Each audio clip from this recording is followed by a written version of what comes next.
MP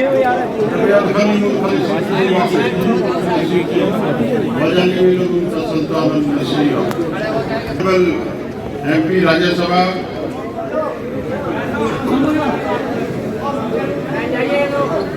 जनाब सिद्धार्थ किशोर साहब, यहाँ हमारी तंजीम जम्मू कश्मीर नेशनल कॉन्फ्रेंस के सूबाई सदर जनाब Ratanlal Gupta ji,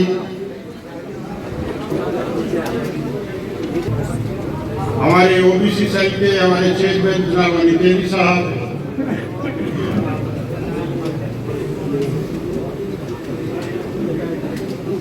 zonal president vice president जनाब हाशमी साहब, इस जिला के सदर जनाब तनवीर किचलू साहब,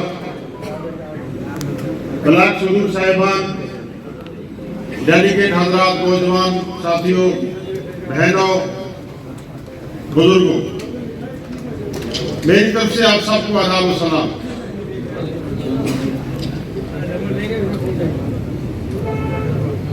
किश्तवाड़ की धरती न सिर्फ किश्तवाड़ को ही नहीं सियासी मैदान में आगे ले गए, बल्कि मैं कहूंगा कि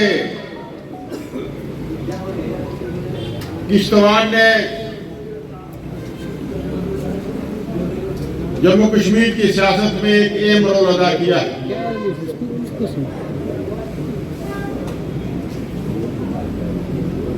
जनाब मरहूम बशीर किचलू साहब, अल्लाह तबारक तआला उनको जन्नत फिरदौस में आला मकाम अता फरमाए,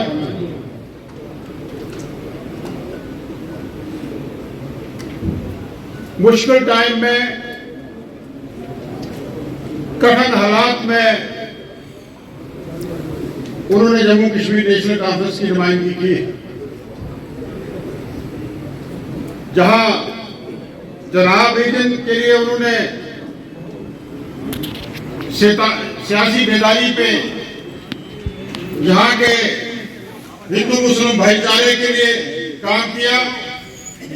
वहां पूरे जम्मू कश्मीर में इत्तेहाद और इत्तेफाक, हुकूमत और भाईचारा और जम्मू कश्मीर नेशनल कॉन्फ्रेंस की प्रोग्राम और पॉलिसी को लेकर चले। मैं मुबारक करूंगा सिद्धार्थ किशोर साहब और उनकी पूरी टीम को, यहाँ के हमारे डिस्ट्रिक्ट सदर जनाब तनवीर किचलू साहब को, कि वो जो लेगेसी चला रहे हैं, कहते हैं पूत सुपूत कुपूत,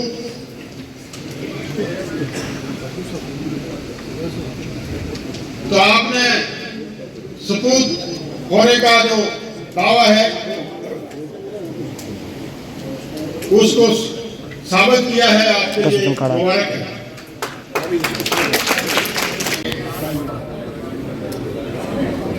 गुजारिश कर रहा था कि चंद वोट्स, और वो भी पोस्टल वोट्स, कि किश्तवाड़ में नेशनल कॉन्फ्रेंस के कैंडिडेट साहब आगे नहीं निकल पाए,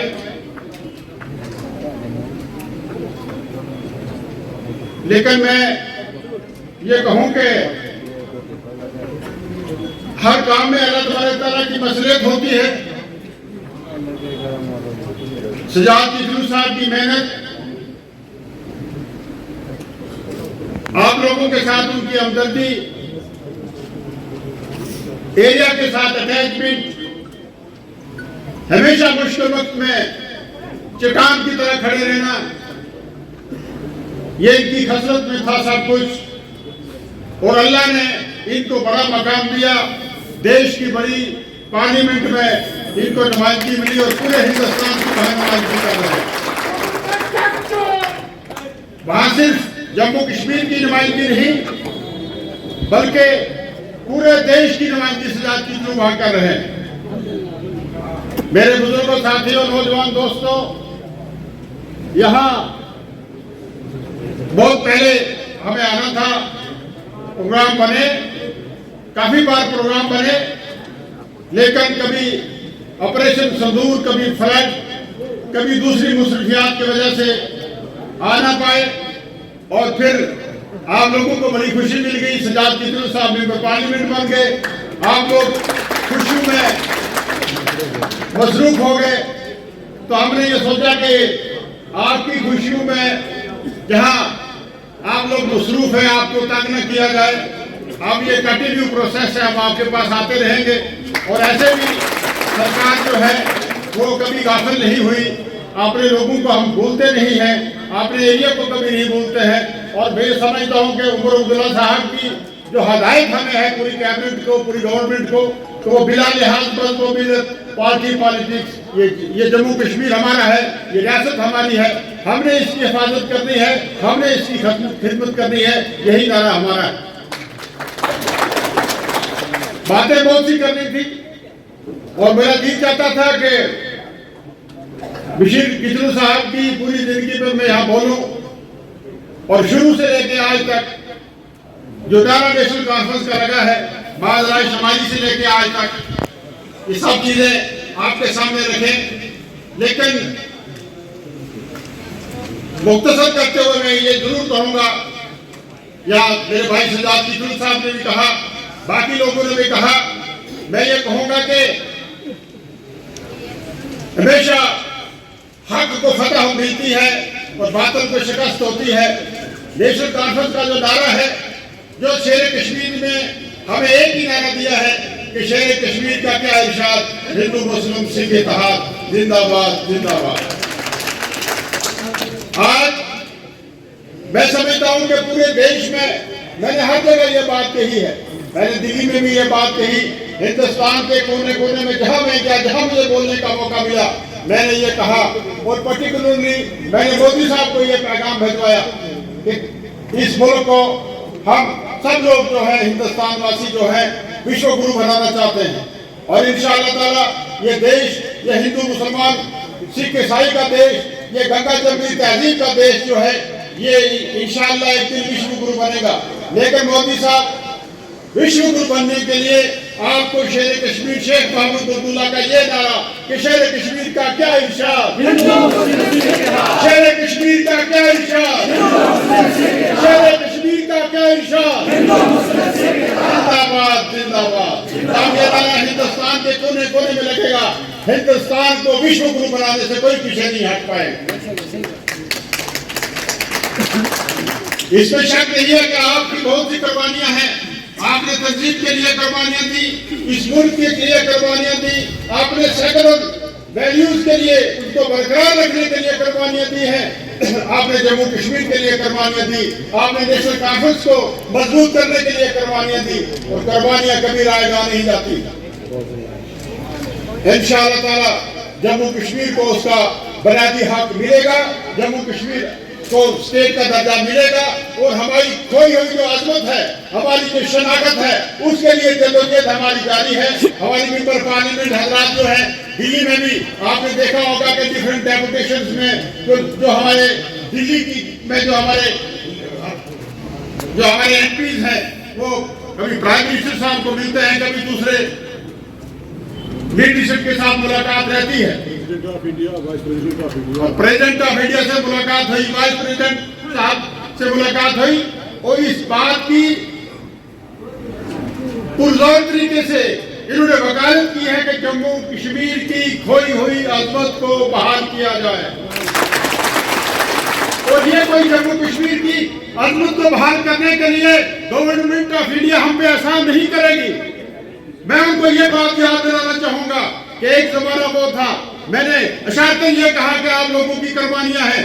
एक जमाना वो था कि जब ऑटोनॉमी को लेके हिंदुस्तान की लीडरशिप कहती थी कि sky is the limit so far as autonomy is concern, कि जहां तक अंदरूनी खुद मुख्तारी का तल्लुक है, हम आसमान तक जम्मू कश्मीर के लोगों को खुद मुख्तारी दे देंगे। लेकिन दिल्ली वालों, आपको शर्म नहीं आती कि जम्मू कश्मीर जिसको हिंदुस्तान का ताज कहते हैं, उसका स्टेटस आपने छीन लिया, इलीगल तरीके से रियासत का दर्जा छीन लिया।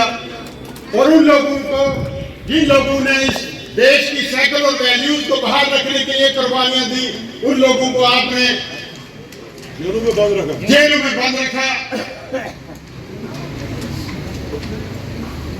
ये सिर्फ इसलिए कि डिलिमिटेशन कराएंगे, फिर इलेक्शन करवाएंगे और फिर रियासत का दर्जा देंगे। कहां है वो आपका क्लोरोफिल? वो बातें कहां गई?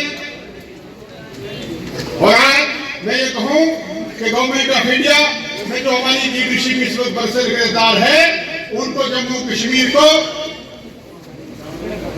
रियासत का दर्जा फिल फोर्स दे देना चाहिए और देना पड़ेगा। ये हमारा वैसी हक है, इसको कोई नहीं रोक सकता। क्योंकि ये पूरे 5 साल पूरी हिंदुस्तान की सियासत, पूरी मशीनरी जम्मू कश्मीर में नेशनल कॉन्फ्रेंस को खत्म करने के लिए आपने लगाई। इंशाअल्लाह ताला नेशनल कॉन्फ्रेंस कभी जम्मू कश्मीर से खत्म नहीं होगी, हमेशा जिंदा और ताबीता रहेगी। तो मैं आप हजरात को इस चीज की मुबारक करते हुए कि आज आप पूरे देश की नुमाइंदगी सजाद किचन साहब की क़यादत में कर रहे हैं।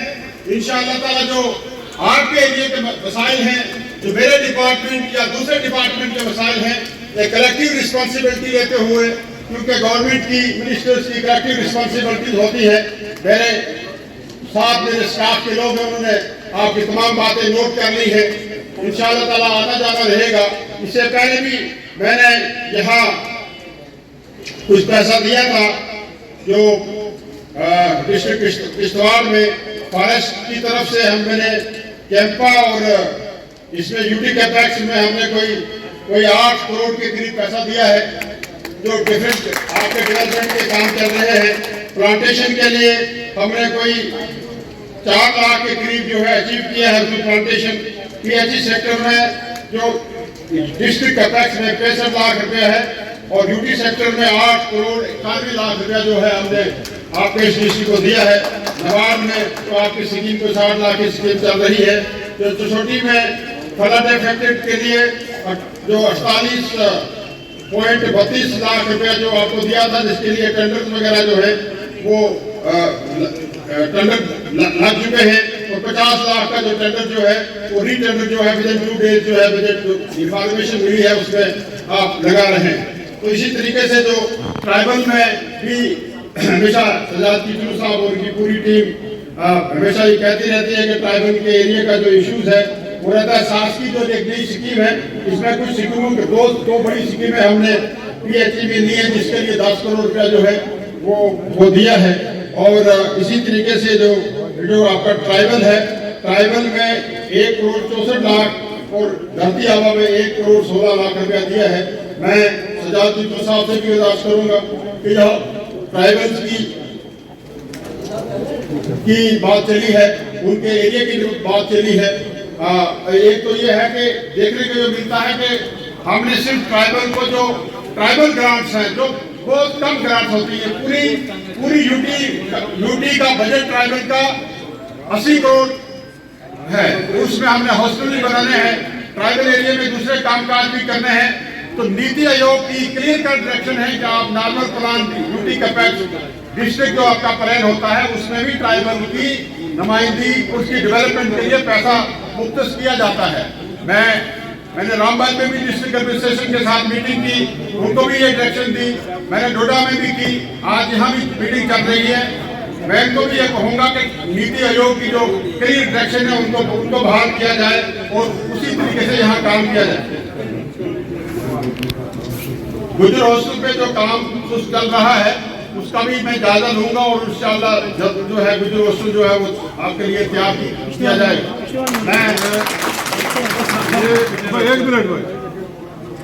मैं एक डिमांड ऑनरेबल मिनिस्टर साहब के सामने रखना चाहता हूँ। अगर ये वो डिमांड पूरी करेंगे, किश्तवाड़ के लोग उम्र भर इनके गुण गाते रहेंगे, क्योंकि इनका पहला दौरा है और हम दोनों भाई जैसे हैं। जितना हाथ मरहूम बिजलू साहब का मेरे ऊपर था उतना हाथ, ये नहीं ना, ये बात नहीं की ये नहीं। एक्टिव पॉलिटिक्स में मरहूम बिजलू साहब ने ही राणा साहब को लाया है। अब हमारा हक कितना बनता है, इनकी मिनिस्ट्री जो है उसको मैं अपनी मिनिस्ट्री समझता, मैं कभी इंक्वायरी करता हूँ। मैं डायरेक्ट जितने भी अफसर हैं, फॉरेस्ट के हैं, पीएचई के हैं या जितने भी डिपार्टमेंट के हैं, मैं डायरेक्ट उनको कहता हूँ या इनके स्टाफ मेंबर्स को कहता हूँ कि ये काम करना है और वो काम हो जाता है, ऐसी बात नहीं है। आज चूंकि ये किश्तवाड़ में आया है, किश्तवाड़ के लोगों की एक देरीना डिमांड है, पानी भी हम स्कीम बनाते रहे और भी स्कीमें बनेंगी, मगर हमारा किश्तवाड़ का एक पिकनिक स्पॉट है कालम सदर के नाम पे। अरे जानते हैं, लोग जानते हैं, कालम सदर एक ऐसी जगह है, ऐसा स्पॉट है, अगर वहां कनेक्टिविटी हो जाए, वहां रास्ता बने, मैं कहता हूँ पूरे चुनाव के लोग जो है वहां आते हैं, इतना खूबसूरत इलाका है। उसकी मैंने एक डीपीआर बनाई थी, एक प्रोजेक्ट बनाया था किश्तवाड़ से लेकर कालम सदर तक, वो 7 किलोमीटर का था। चूंकि वो सारा एरिया फॉरेस्ट का है और उस वक्त मियां अल्ताफ साहब ने, चूंकि वो जंगलात के मिनिस्टर थे, 1 करोड़ रुपया उन्होंने दिया था, मगर चूंकि फ्लड आया उसके बाद फिर सरकार भी चली गई, आज तक उस रास्ते में काम नहीं शुरू हुआ। मैं चाहता हूं कि जंगलात की तरफ से छोटा सा एक मोटर रोड जो है कालम सदर का बने। इसके लिए ऑनरेबल मिनिस्टर साहब जाती तौर पर मैं कहता हूँ कि जंगलात की तरफ से अगर कुछ रकम मखसूस करे, मैं अपनी तरफ से इस साल उस रोड के लिए एमपी लैंड फंड से 1 करोड़ रुपए देने का ऐलान करें। जो रोड बन जाएगी, मैं कहता हूँ कि पूरा किश्तवाड़ जो है, पूरा चुनाव जो है एक पिकनिक का हब बन जाएगा। तो ये मेरी बहुत बड़ा गुजारिश है मिनिस्टर साहब, ये तोहफा आपको देना पड़ेगा, छोड़ूंगा नहीं कभी। बहुत शुक्रिया। ये भाई का दावा ऐसा ही होता है। मैं ये जरूर बात करता है, इन्होंने थोड़ी जल्दी जल्दबाजी कर ली कि मरहूम बिजलू साहब की बड़ी शफकत रही। मैंने जो बात छेड़ी थी कि आप यहाँ से आपको कामयाबी नहीं मिली, लेकिन आपने पूरे देश की नुमाइंदगी कर रहे हैं, तो वही इसी लेवल पे मैंने ये बात की कि यहाँ 99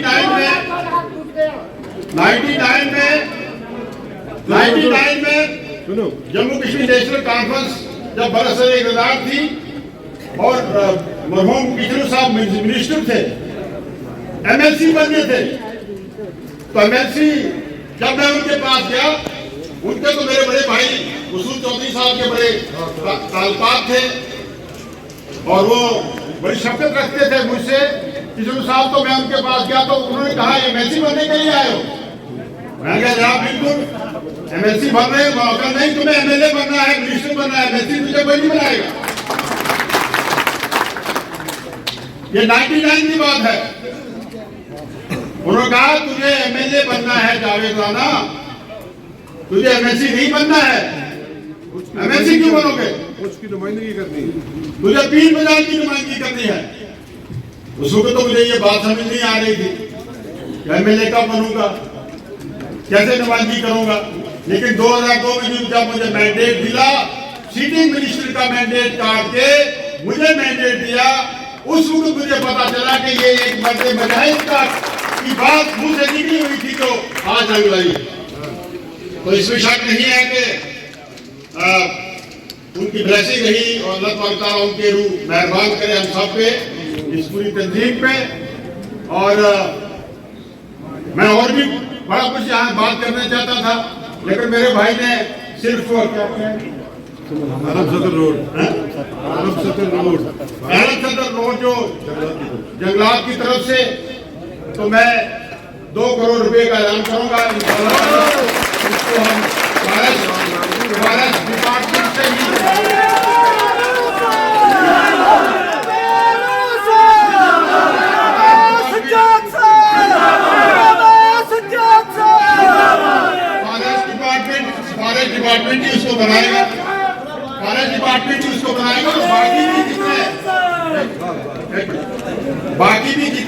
के प्रोजेक्ट पीएमजीएसवाई के, नबार्ड के या दूसरे प्रोजेक्ट जहाँ आए क्या एनओसी नहीं मिलती है, आप प्रवेश पोर्टल पे चढ़ा दें। बेसिक आपको प्रवेश पोर्टल पे वो स्कीम चढ़ानी होती है। प्रवेश पोर्टल पे चढ़ा के आप सजाद साहब को बताएं, प्रेसिडेंट साहब को बताएं, पूजा ठाकर जी को बताएं, किसी को भी बताएं, और हमारे ऑफिस में वो खबर पहुंचनी चाहिए। आगे हम इंशाल्लाह जाने वो आपका प्रवेश पोर्टल जाने और आपकी एनओसी जाने। इसी तरीके से आपने यहाँ बात की कि जनशक्ति की, जनशक्ति 1.5 साल में हमें एक पैसा भी नहीं मिला है। लेकिन मैंने जब टेक ओवर किया था 400 करोड़ की लायबिलिटी थी, आज 1500 करोड़ की लायबिलिटी, मार्जिनल लायबिलिटी है।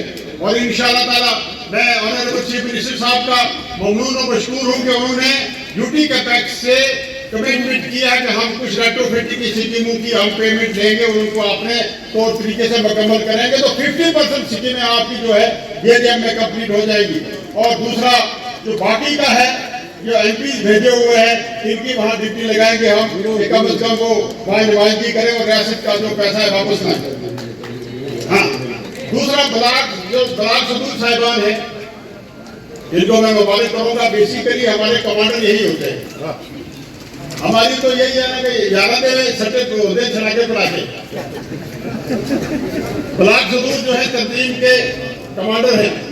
मैंने जम्मू में कहा था कि मैं एक हैंडपम्प ब्लॉक सदूर साहिबान के रिकमेंडेशन पे दूंगा। वो सारी रिकमेंडेशन जो है अब हमारे सामने आ चुकी है। वो तमाम उस पर जो फिजिबिलिटी रिपोर्ट वगैरह लेनी होती है, जो कार्रवाई डिपार्टमेंट को करनी होती है, वो सब आ चुका है। और वो मुझे गुप्ता साहब ने फंसा दिया उसमें, वो काफी बड़ी रकम है। इंशाअल्लाह ताला मई जून में मैं वो तमाम आपके जो मेरी कमिटमेंट थी उस पर हम काम शुरू करवाएंगे। और जो बाकी भी मैंने ये शुरुआत की थी, इंशाअल्लाह ताला आपके पास आते रहेंगे और बाकी बातें भी हम करते रहेंगे। फिलहाल हाँ, आते जाते रहेंगे, मिलते रहेंगे। फिलहाल ऑनरेबल एमपी साहब ने जबरदस्ती जो है वो 2 करोड़ रुपया ले लिया है। बहुत बहुत शुक्रिया, बहुत मेहरबानी।